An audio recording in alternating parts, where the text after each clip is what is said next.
Hi, and welcome to Tarot of the Week.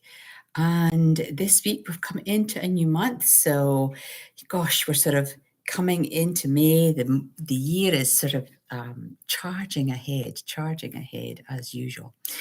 And we're going back to the Thoth Tarot deck, and we've got Lust. Very complex, in-depth card, this particular one.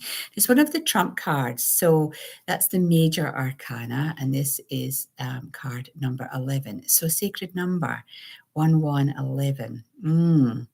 So what have we got going on in this card? As I say, very, very complex.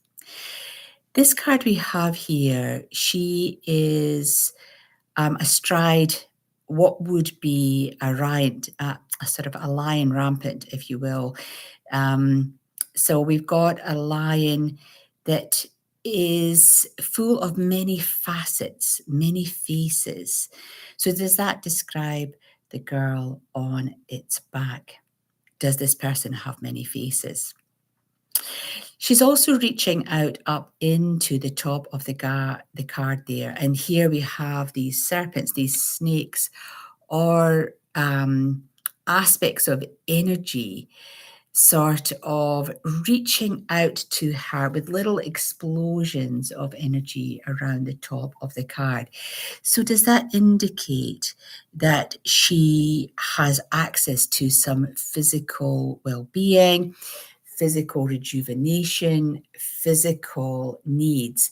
Or is she just grabbing for more? Because lust is a really unusual word, and it's a word that we don't really like to use. It's one of those words that maybe has connotations around it that might be perceived as quite naughty or sinful or greedy if we're lusting after something. But I feel for this particular card, with the tail arching over at the back of her body there, and we've got this quite ferocious looking head, sort of mouth open, looking at her. There's a sense that I think she needs to really be aware of how they are perceived by others. And is there an opportunity or an aspect in her life where she is being used or abused in some way? Is she being taken advantage of? And so she's having to reach out and grab this ball of energy from above. The background in the card, again, draws your eye in, especially to the bottom of the card, just underneath the lines. Legs, this tummy, we've got praying hands, faces. And so is that what she's doing? She's praying for support. I think when we take everything into view and in one sort of picture, if you like, I think the message for us is, are we burning the candle at both ends? Are we depleting our physical energy to such an extent that we might be under the gaze of people who may not necessarily be very polite about their opinion? Are we being used? Are we taking advantage of? Is our physical energy going in different directions and we're feeling unsupported? So we're having to find support somewhere. I think when we get to this time of year, the Christmas is definitely done and dusted. Easter's done and dusted. We've just got Mother's Day to go. And so there's a sense that there's some normality coming into our day-to-day life.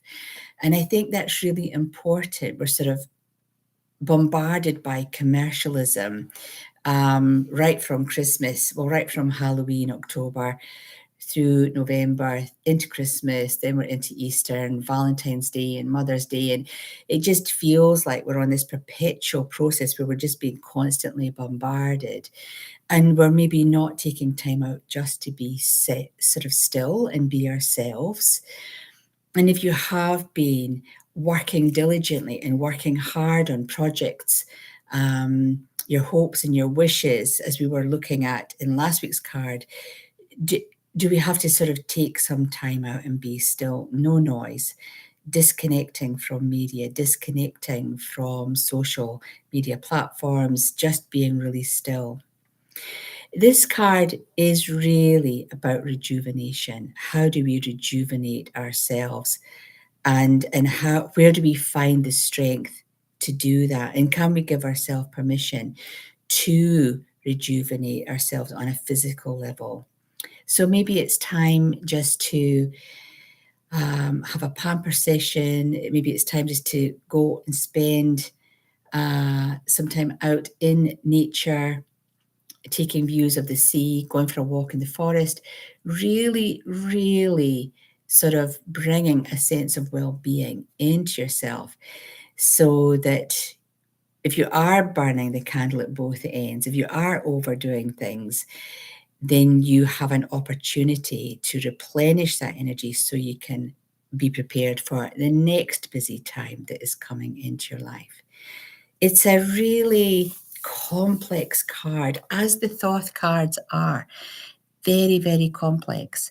And the faces at the front there could be the sort of the family links, the grandparents, the mother, the father, the siblings, and the friendships on top. So who is using your time? If you're not using your time, then who is taking your time from you? And do you need to disconnect, set some boundaries, and just take some time for yourself? Interesting card. So there we have it from the Thoth deck by Aleister Crowley. We have Lust. Until the next time, be really good to yourselves. I would like to hear from you if you have been taking some time out.